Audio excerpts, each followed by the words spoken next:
He saved an Apache woman from drowning. Now her tribe declares she belongs to him by sacred law. The river moved fast that afternoon, louder than it looked. Water rushed over smooth rocks, curling and crashing as if it had its own mind. Tall trees lined both sides, their shadows stretching across the surface. The place felt peaceful at first, but there was a hidden danger in the strong current. Few people came here, and those who did usually stayed close to the shore. The man stood a short distance away, watching the water. He had come there to clear his thoughts.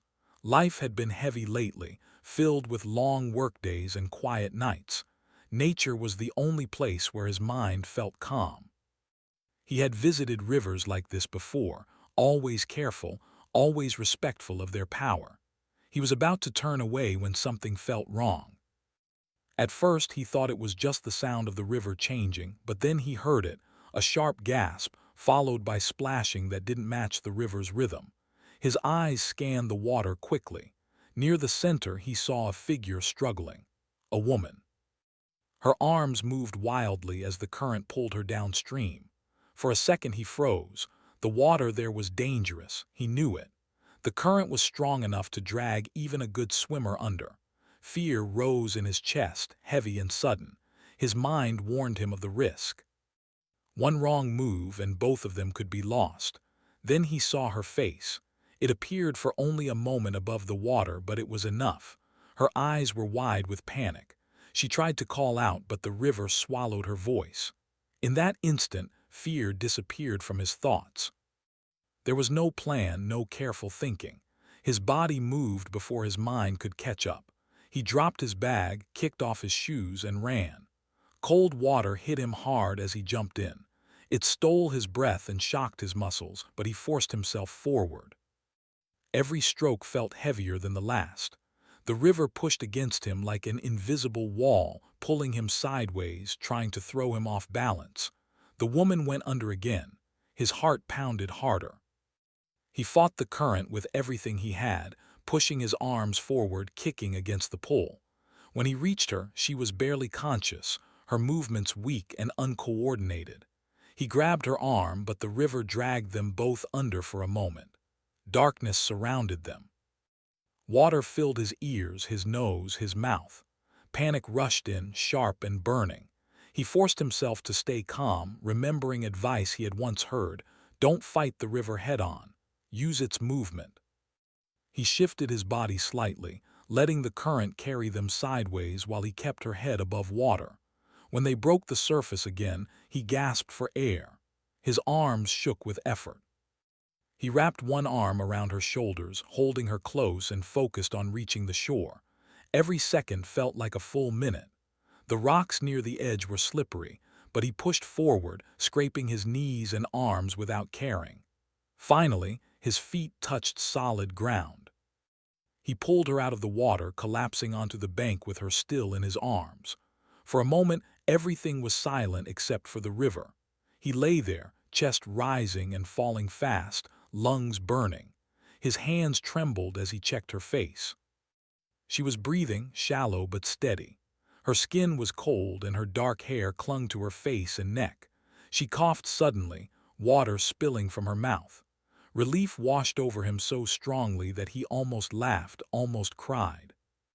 He gently turned her onto her side, remembering what little first aid he knew. He spoke softly, even though he wasn't sure she could hear him. "It's okay," he said. "You're safe now."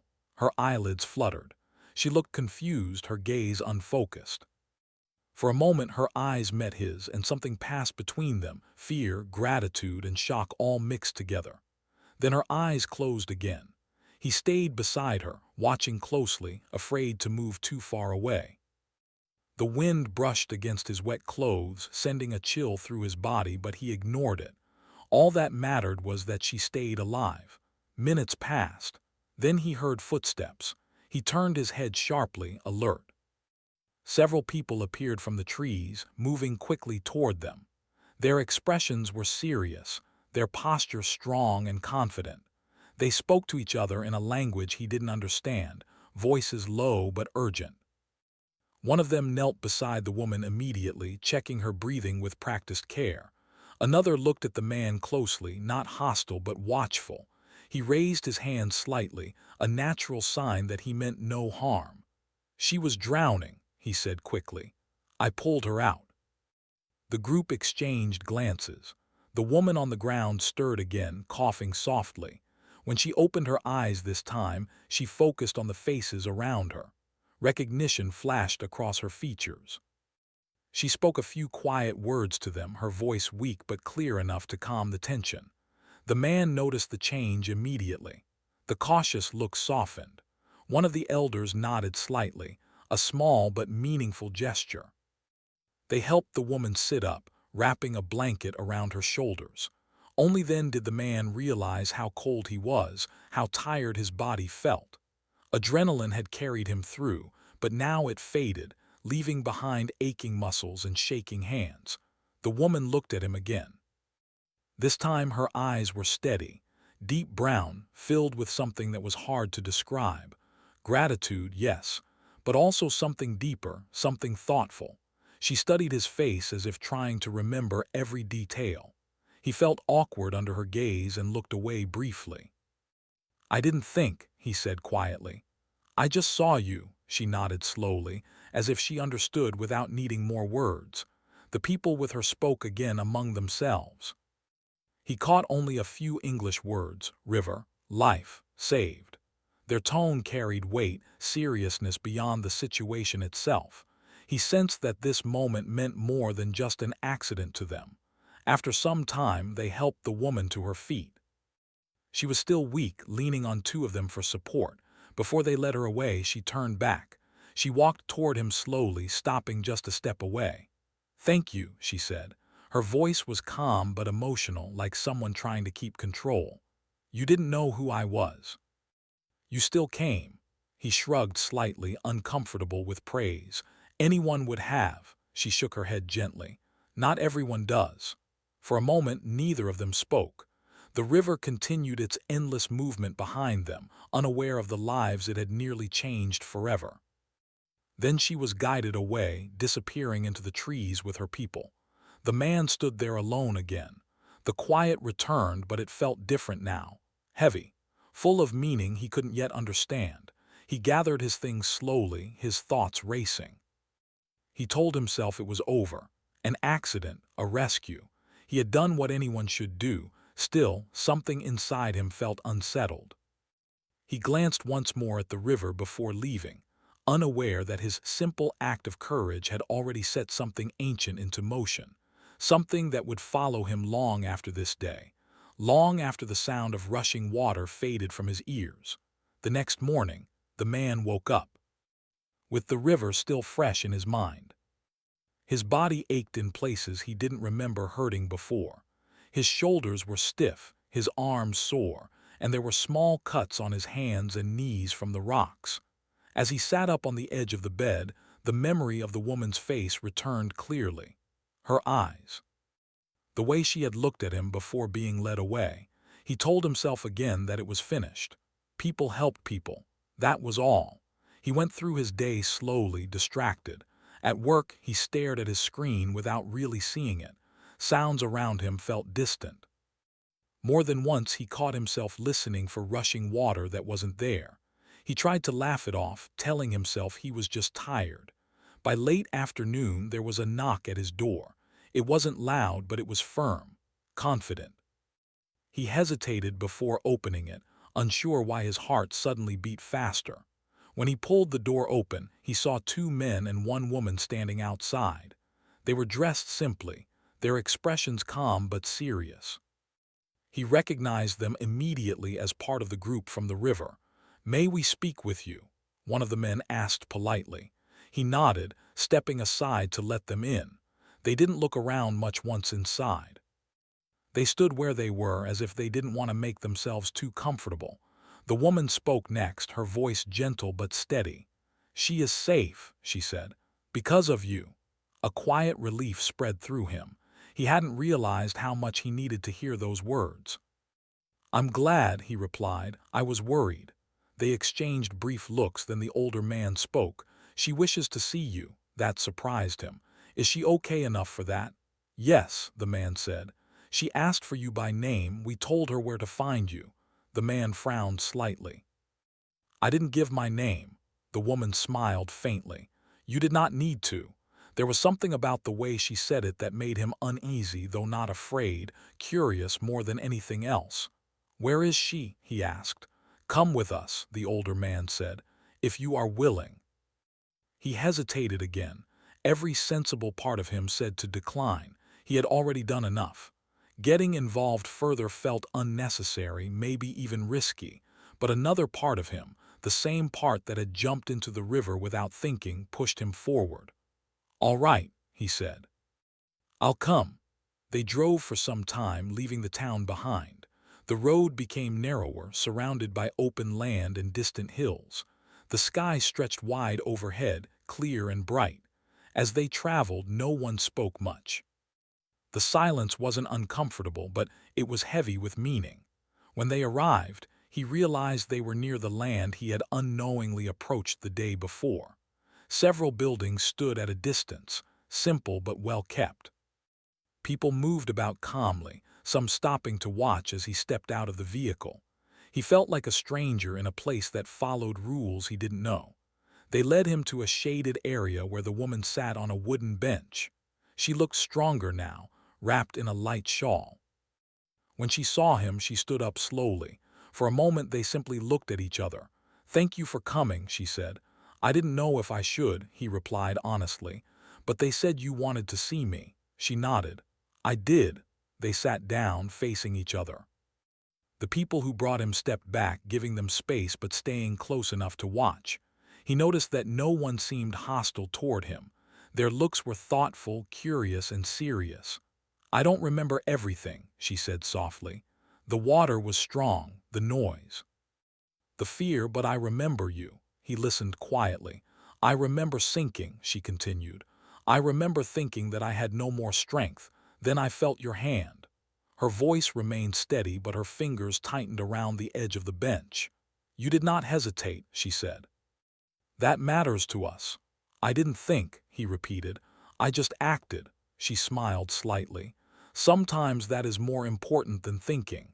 She explained that she had grown up near that river. She knew its danger but had misjudged it that day. A sudden change in the current had pulled her under. By the time help arrived, it would have been too late. You gave me back my breath, she said.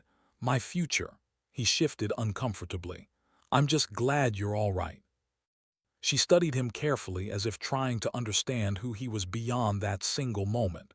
You are not from here, she said. No, he admitted. I was just passing through. And yet, she replied, you were there when I needed you. They sat quietly for a while. The wind moved through the trees, carrying distant voices and the smell of earth. He felt strangely calm, despite the unfamiliar surroundings. Then the older man stepped forward. There is something you should know, he said. The man looked up, alert. What happened yesterday, the elder continued, was not seen as an accident by everyone. He frowned. I don't understand. In our way, the elder said carefully, saving a life carries meaning beyond the moment itself. The woman lowered her gaze. She seemed aware of what was coming. It doesn't mean what you might think, the elder added, noticing the man's discomfort. It is not about control or debt. It is about connection. The man felt a tightness in his chest. I didn't expect anything in return. And none is demanded, the woman said quickly, looking up. Not like that. Still, he could sense that something important was being placed in front of him, whether he wanted it or not. For now, the elder said, we only wished you to know that your actions are not forgotten. You are welcome here. The words carried weight. Welcome was not a word used lightly in places like this. After some time, the visit ended. As he prepared to leave, the woman walked with him a short distance. I hope this did not trouble you, she said. He thought about it. It confused me, he answered honestly. But I don't regret coming. She nodded. Neither do I. As he drove away, he expected the feeling to fade, but instead it followed him. The sense that he had stepped into something larger than himself. He didn't know what would come next. only that the river had not finished shaping his life. And somewhere behind him, among her people, the woman watched the road until he disappeared from sight, knowing that the story between them was only beginning. Days passed, but the feeling did not leave him. Life returned to its routine on the surface, yet something underneath had shifted. He went to work, spoke to people, ate his meals, and slept, but his thoughts often drifted back to that place.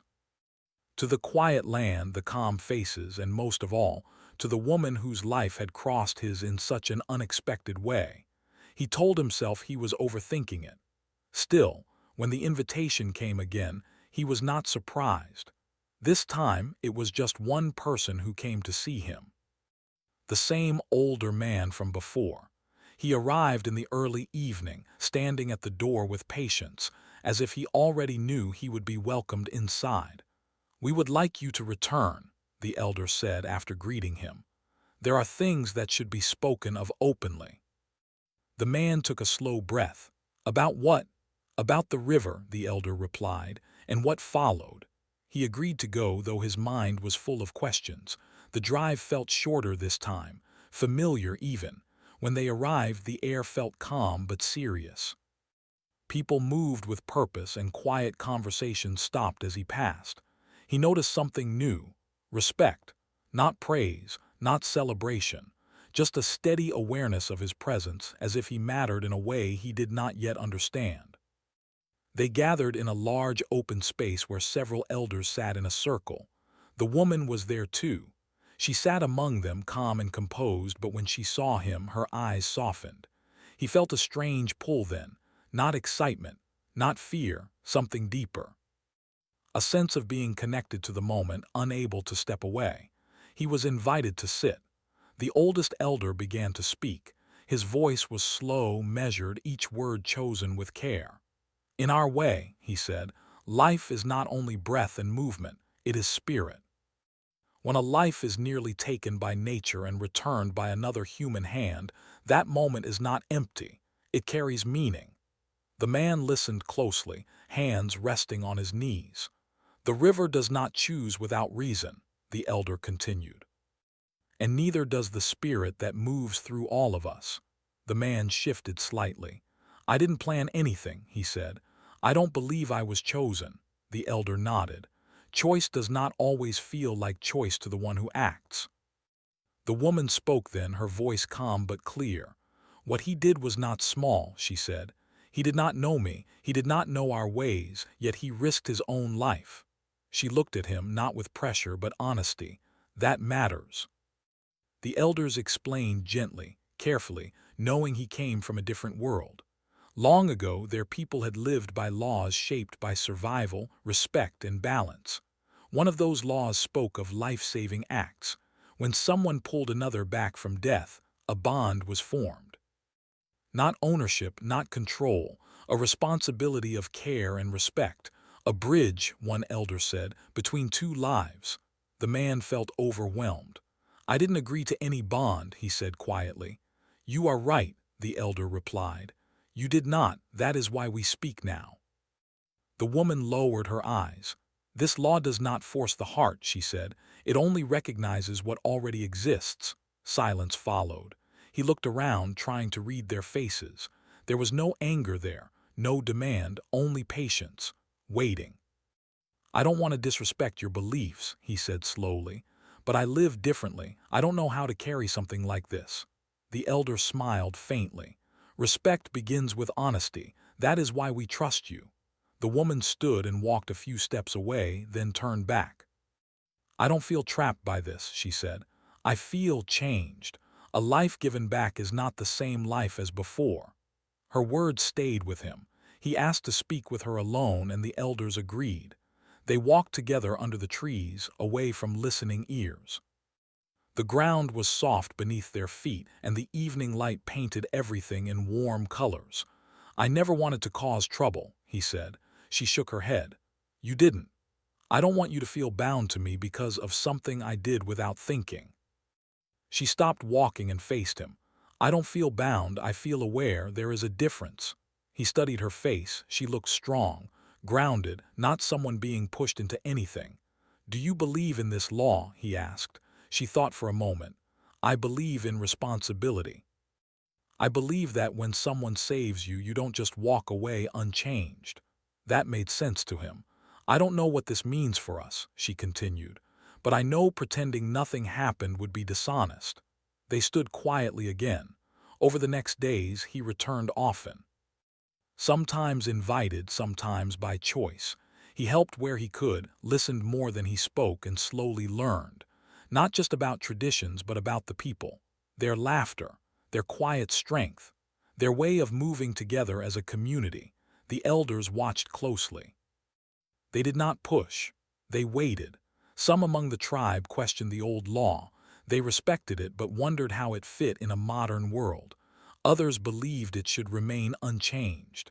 Discussions happened quietly, respectfully, always with care. The man became aware of the weight of it all.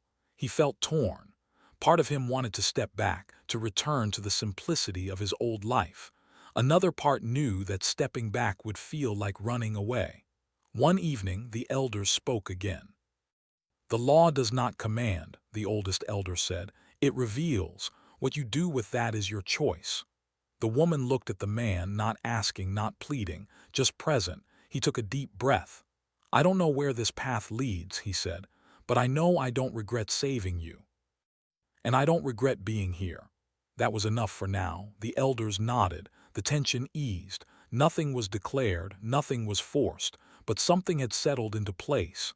An understanding, a shared truth. That night as he left, he realized something important. The sacred law was not about belonging to another person. It was about belonging to a moment that changed two lives forever. And once a person accepts that, there is no going back to who they were before. The weeks that followed were slow but full of quiet change. Nothing dramatic happened on the surface, yet everything felt different underneath. The man began visiting the land more often, sometimes invited, sometimes simply welcomed without questions. Each visit made the place feel a little less unfamiliar. He was careful not to overstep. He listened more than he spoke. When someone explained a tradition, he paid attention. When help was needed, he offered it without trying to prove anything. Slowly, people began to trust him, not because of what he had done at the river, but because of how he behaved afterward. Still, the weight of the sacred law remained in the air. Not everyone agreed on what it meant. Some elders believed the bond should be honored fully, just as it had been for generations. Others felt the world had changed and that old laws needed space to breathe. The discussions were calm but serious, held late in the evenings when the land grew quiet. The woman stood in the middle of it all. She felt pulled in two directions. Her modern life had taught her independence and choice. Her roots had taught her respect and responsibility. She did not feel owned or claimed, but she did feel connected. That connection was impossible to ignore. She and the man spent more time talking.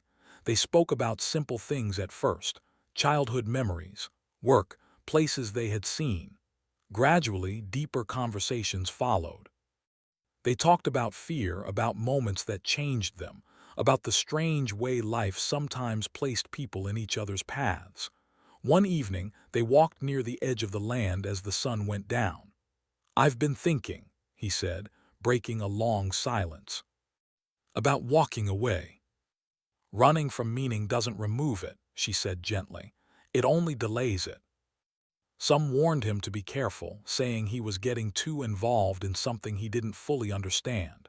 Their concern came from fear, not disrespect, but it added to his confusion. One night he couldn't sleep. He thought about the river again, about the moment when he had acted without hesitation. He realized that if he had paused to think back then, the outcome might have been very different. The law, the discussions, the expectations, all of it came after. The truth began earlier. He had chosen to help. The next day the elders called another meeting. This time the tone was different, less questioning, more reflection. "We have watched," the oldest elder said. "We have listened. We see effort, patience, and respect." The sacred law does not demand that lives be joined against their will, the elder continued. It asks only that truth be honored. But what comes after must be chosen freely. The woman added, I don't feel taken from myself. I feel more aware of who I am. It would be allowed to grow or rest naturally. In the days that followed, the tension eased. People smiled more easily. Conversations felt lighter. The man was no longer seen as an outsider standing on the edge, nor as a symbol of conflict. He was simply a person who had acted with courage and stayed with integrity. Still, the choice ahead remained. One afternoon, the man told the woman he had been offered a job far away. It was an opportunity he had wanted before everything changed. I don't know what to do, he admitted. Part of me wants to go, another part does. Days later, as he prepared to leave temporarily, the elders gathered once more. There were no speeches, no rituals, only simple words.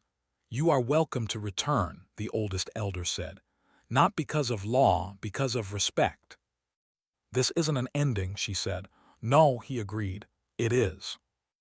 What came next would not be decided by tradition alone, but by two people willing to walk forward with open eyes and steady hearts. Time passed, and life continued to move forward, but it did not return to how it once was. The man took the job he had been offered, traveling far from the land where everything had changed. The new place was busy and loud, full of movement and distraction. On the surface, it seemed like the fresh start he had needed. Yet even there, far from the river and the quiet hills, the memory followed him. At first, it came in small moments. A sound of running water, the sight of sunlight reflecting off glass, a pause in conversation when his mind drifted elsewhere. He tried to stay focused on work, on building a routine, but something inside him remained unsettled. He realized it was not the place he missed. It was the connection. The woman stayed with her people, returning fully to her daily life. She worked, helped others, and laughed with friends, but she, too, felt the change. The river had taken something from her and given something back. She felt stronger, more awake, but also more aware of how fragile life could be. She often thought about the man. Not with longing, but with clarity. They stayed in touch in simple ways, short messages, occasional calls, no promises, no pressure, just honest connection. Each conversation felt natural, unforced, as if neither of them needed to pretend. The elders watched quietly from a distance. They did not interfere. They had said what needed to be said. Now it was up to time and truth. Months later, the man returned. There was no announcement, no dramatic arrival. He came quietly, driving the familiar road once more. When he stepped onto the land, something inside him settled. The noise in his head softened. People noticed him right away. Smiles appeared.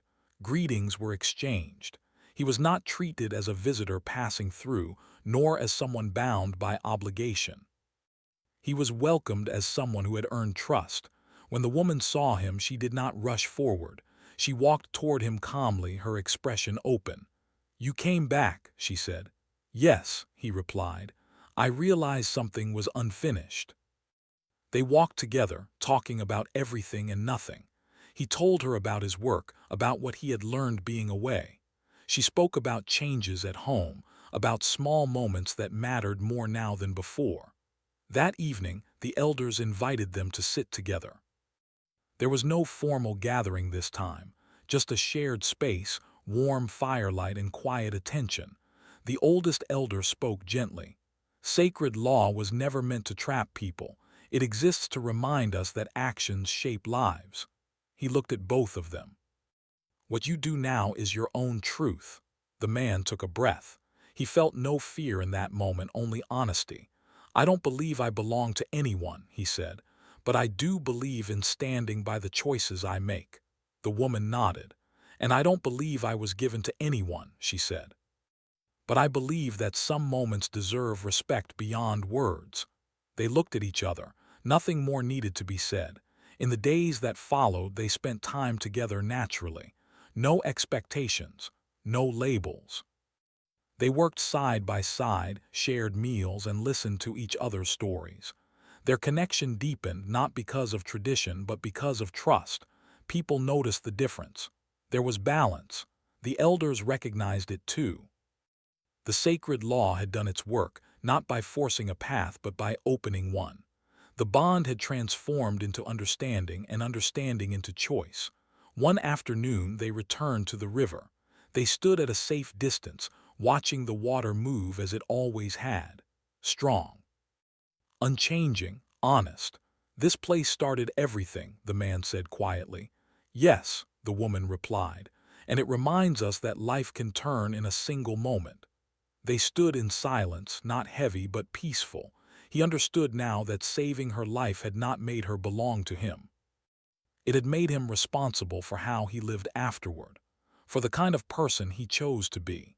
She understood that being saved did not make her weak. It made her aware of her strength and the value of her life. Together, they had chosen respect over fear, understanding over control. As the sun lowered, they turned away from the river, walking back toward the land and the people waiting there. The story that had begun with rushing water did not end with a rule or a promise. It ended with two people standing freely beside each other, shaped by the past, guided by choice, and ready to move forward on their own terms.